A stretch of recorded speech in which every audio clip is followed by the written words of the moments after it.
There we go. Trucking stories. Oh dear God. Should we run away? You should run far away. Especially when you're a fucking trainer.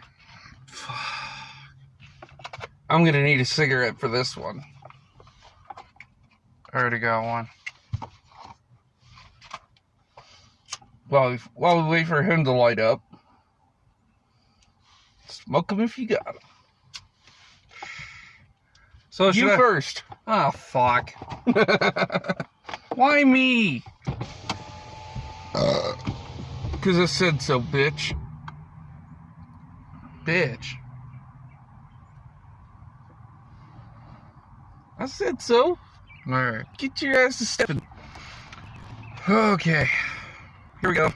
This is gonna suck. This motherfucker's spitting. Yes, I just said that. You wanna do a dab too? You just smell your armpit? I'll give you a whiff. Oh, fuck. Okay then, someone's listening to Black Veil Brides.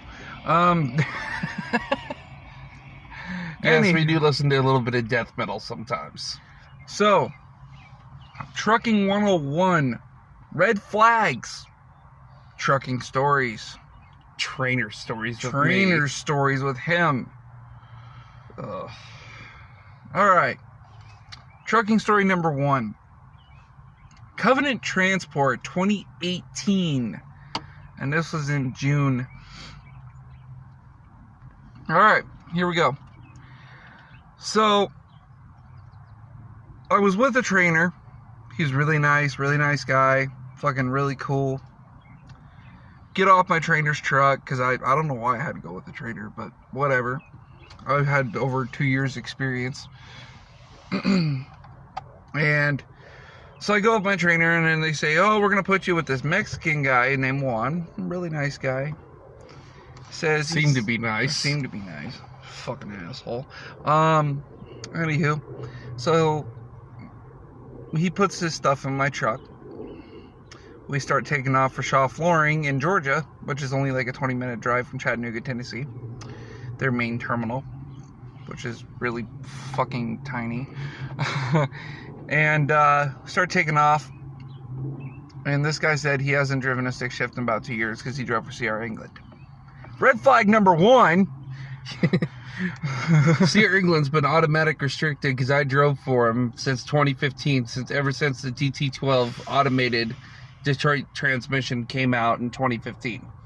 Alright, so red flag number 1, he worked for Sierra England. Red flag number 2, you haven't driven a stick shift in over 2 fucking years. So, yeah. So this guy's bringing the truck up to like 2,400 RPMs, which is really bad for a Detroit. They don't like that much. They don't like that at all. So he's shifting at like 2,400 RPM. I told him, hey, pull over side of the road for a minute. I need to talk to you. So when was the last time you drove a stick shift? Oh, about 2 years ago. Okay. Okay. Let's try shifting at 1,500. Okay. We'll try shifting at 1,500. Okay. We'll get Shaw Flooring. His shifting improved a little bit. He goes in there, tells the lady the bill of lading number, blah, blah, blah, blah, blah. We go pick up the wrong fucking trailer. And then we have to come back through the guard shack and then park the trailer back in the same spot it was, which he couldn't do at all. His backing was horrible. Which he says he had 16 years experience. Yes, he said he had 16 years experience behind the wheel of a truck. There is no fucking way you have 16 years experience and can't drive a stick shift. No. There really wasn't automatics back in those days. Yeah. If there was, they sucked. So he can't back worth a damn. He's trying to back this thing up for like 30 fucking minutes. I'm trying my best to help him out, trying to tell him, hey, turn left, turn right, straighten out, whatever. And then I tell him, get the fuck out of the driver's seat. Pull the brakes, get the fuck out of the driver's seat. He goes, why? And I said, I'm backing this bitch in. And he goes, okay. So he gets out of the driver's seat, and I say, go find your trailer. And while I'm backing in, I have my dispatcher on the phone, and I said, there's no way I'm teaming with this guy. And he said, why? He's fucking dangerous. He could hit somebody. Tell him what he did to the trailer. He hit a Swift trailer with a Covenant trailer 7 times and left a little hole the size of a golf ball, about that big, inside the trailer. So then now we got a claim on our hands. And it was all his fault. And he's like, you're putting it under your license. No, I'm fucking not. Fuck you. So then fucking, yeah. So he does that. I call my dispatcher. I'm not training with, I'm not even going to even try to team with this guy. I'm not even going to train him. Fuck that. And he calls me back and he goes, bring him back up to Chattanooga. Okay. And take the load with you. I said, I ain't taking that load. He goes, why? He goes, what do you want me to do? Solo? And he goes, yeah. And I'm like, dude, then the load's going to be late. And he goes, well, you can run over your hours. I'm like, no. No.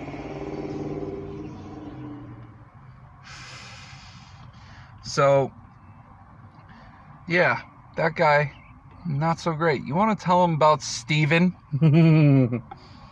You forgot to tell him about the part what Phil did to him. Oh, well, yeah, Phil, he wanted to get his stuff out of the truck, and I told him not until my dispatcher gets here, and because he's getting kind of angry, and Phil called the cops, and Phil pulled him out of the truck. Yeah. Literally, this guy's arms were like, bam. We used to work for their sister company called Southern Refrigerated Transport. Not a horrible company to work for. Just, 65 mile an hour sucks. Okay, you're just impeding traffic. So I used to work for CR England. I was never automatic restricted. I started driving in 2014 as a driver for Swift Transportation. I'm not afraid to admit that I've driven for Swift. So these guys sit here and I go with them. I work for them for a month. Go and do the training program. And I had a Peterbilt at the time. Well, my Peterbilt broke down in Laredo, and I sat there and had to go get a different truck. So they put me in 54695, and I drive that back up to Salt Lake City. And I do a little bit of solo. I do some training for the training program. I passed, no problem. So I'm training my students.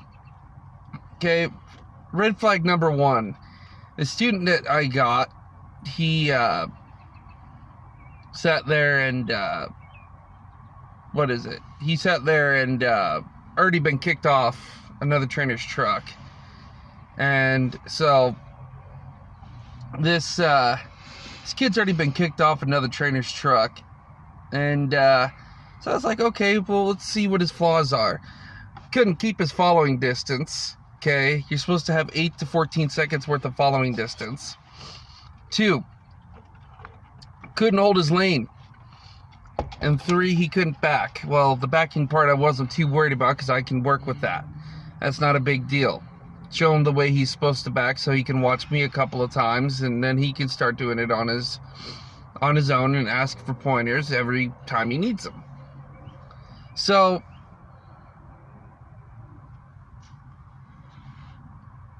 this fucking kid sits here. We're about coming back down from Portland, and we're coming back down from Portland, and this kid sits there and gets out of my truck for the night so he could go take a break. He wanted to go get a hotel room or go stay up in the crappy rooms up on the top floor of CR England's main terminal in Salt Lake City. Whatever, doesn't matter.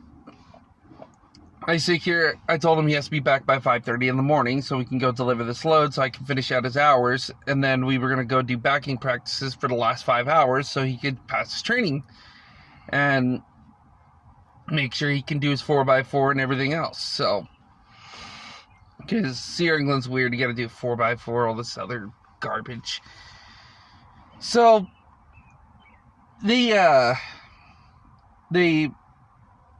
I call him up about 5 o'clock, sit there and said, Steven, come on, need to go. He doesn't answer his phone. It goes straight to voicemail. I call him about 5 or 6 more times in a 15-minute period saying, okay, well, I got to go. Because we had to go deliver up in Layton somewhere. The only reason why we didn't stay in Ogden that night is because there was no parking. So we just decided to go and park over in the terminal lot and then go get showers, do laundry, stuff like that. And I'll bite the extra miles because you got charged for extra miles if you did it that way. So I get back after I'm done training with this guy, after I'm done delivering my load, and I sit here and I call him up and I sit there and said, hey, where you at? He sat there and says, I'm coming down right now. He sat there and said, I'm getting off your truck. And I sat there and said, okay, no problem. So he sits here, gets on my truck and sits there and says, hey, we got a load to do real quick. It's just a local. Do you want to go and do it so you can get some more backing practice? And he sat there and said, sure. Well, I sit here and I get this load. We get it picked up and I can smell vodka on his breath. And I didn't even let him leave the terminal. I didn't even let him touch the wheel because I already knew he was pretty wasted. And so the kid sits there and I go in, and the load didn't have to deliver till 8 o'clock that night, and it was like 7 in the morning. I was just going to go drop it over there because it was just a drop load over at Americold in Salt Lake. And so me and the supervisor had to go get a company vehicle from the rent-a-car place. And we went and got Steven, made him do a random drug test. Steven failed miserably because he sat there and was 4 times over the legal limit. And he also failed for marijuana. I never smelled marijuana on the kid. I don't know how he had marijuana in his system, if he was eating edibles or whatever the hell you guys call them, whoever does drugs, but I don't do them. I have a CDL to maintain. So this freaking kid starts getting irate with me. I have to call the police on him because he wants to get his stuff off the truck, and like my brother said, he's trying to take some of my stuff, you know. So I sit here and I hand him his stuff and sit there, and he tries taking my laptop, and I sit there and says my name as soon as you hit the entry screen right there, Taylor's laptop. So sits there and tries taking my laptop. I wouldn't let him. I wouldn't let him get back in the truck because he's drunk. And if the keys are in the ignition, that's DUI by DOT standards. So I sit here, I hand him all of his stuff. He's trying to yank on the door, saying I'm a effing a-hole, all this other crap. And I'm sitting here and I'm just like, dude, you ain't getting into my truck. I sat there and said, don't do anything you'll regret, because I'll promise you right now, I'm your worst nightmare. You don't want to be sitting there and beating on my truck. You know, my truck is my home. I lived in my truck full time. And so we sat there and we got his stuff. He went home and sat there, and they put me with another guy who was just as bad, equally bad. And that's when I sat there and said, I'm not training anymore. We went up to Portland, dropped off a load over somewhere outside of Portland, up there at a Pepsi plant. And so I dropped off over there, and he drove over to the TA in Troutdale. We sat there for a week waiting for a load because freight was slow at the time. It was around Christmas time that time. And so this freaking guy, you know, I go over to the boot barn because I wanted to buy myself a pair of cowboy boots because my paycheck was over $1,000 that week, and I've been saving. So we get down, after we get a load from FedEx, heading down to Salt Lake City. We had to team drive it to get there. This kid, he gets us to about Mountain Home from Portland, which it was about the time where he had to end his clock anyway because it was getting too late for him to drive. Because at Sierra England, you can only let your students drive till midnight. which is stupid in my opinion. If the student wants to drive farther, I let them drive farther. I didn't care. I never got in trouble for it. But, so, we're about 20 minutes outside of Mountain Home, and Eduardo, my new student, sits there and is texting while driving, and I'm sitting there in the sleeper just playing on my PSP that I had at the time. And I'm sitting here, and I sit there and said, "Hey, Steven, how you doing?" He says, "It's just fine, sir." And I sat there and said, "You don't have to call me sir. That's like putting an elevator in an outhouse. It doesn't fit." You mean you said it's Steven, not Eduardo? Well, it's Eduardo. I meant Eduardo. You guys know what I mean. But he sits there and he's texting while driving, and I sit there and said, "Oh yeah, you're doing fine, huh?" He sat there and said, "Yeah, I'm doing just fine." Sit here and said, "Okay, put your fucking phone down." He sat there and said, "How'd you know I was texting?" I sat there and said, "1, you keep hitting the rumble strips, and 2, I can keep hearing your ringtone going off. I normally don't let my students have their phone up in the front seat. I don't know how he got his phone. It was in the back charging on the top bunk." So he pulls over in Mountain Home to switch drivers with me, and I told him he had to get his stuff off my truck. Well, he waited for another driver to take him back down to Salt Lake City, and he was fired. So, those are my training stories. I don't ever want to be a trainer again. Do we ever want to tell them about the load in Corinne, Utah? At the Walmart DC? The one where I pulled the trailer out of the door while they were still unloading it? No, not that one. 39 hours, that load. Oh, that one. Yeah, that's the one I was going to talk about. Yeah. So we're sitting in Corinne, Utah. They say, "Oh, it might be a while. We're trying to move some freight around, and we need to, take our time unloading this trailer." And we said, "Okay, that's fine." And they said, "Is it okay if we drop it here?" And they said, "No." And we're like, "Okay, but this is a Swift yard, and if you're saying that we can't drop our trailer here, which is crap, because we've done it before, we're not going to sit here." So 39 hours later, the trailer is only about halfway unloaded. We pull it out of the fucking door with a forklift inside the fucking trailer. We don't give a fuck. Already pissed off. Already pissed off enough. Don't give a shit. We back it into a spot, unhook, go back to the Swift yard in Salt Lake City, and our dispatcher goes, "I don't blame you for doing what you did." And he goes, here's $500 detention pay for sitting for 39 hours. And we're like, sweet! Oh, God. Should we tell them about Celadon? Oh, God. We still see Celadon trailers every once in a while. God, dude. There's still a couple floating around. So, Celadon. Back in early 2015, when we were driving for them, they gave us a 2015 Kenworth T680, loaded to the tits, every single option that you can get for that truck, for what they ordered. I think we were in Ohio, and we were in a construction zone, and this one guy fell asleep behind the wheel driving triple YRC trailers, and fell asleep at the wheel, hit my trailer, and I don't know how fast this guy's doing. He's probably at least doing 70, and because there was a little hill that was right before the service plaza that we were at. Because we traded drivers. Because we traded drivers, and I was driving the night shift, and freaking this guy comes up, hits the side of my trailer, and then I put him in the wall so I could get him off of me. And then he finally, I saw his head pop up in my mirror, and I knew he fell asleep behind the wheel. And yeah, needless to say, I got a ticket for that, but that ticket is now paid off and out of my CDL.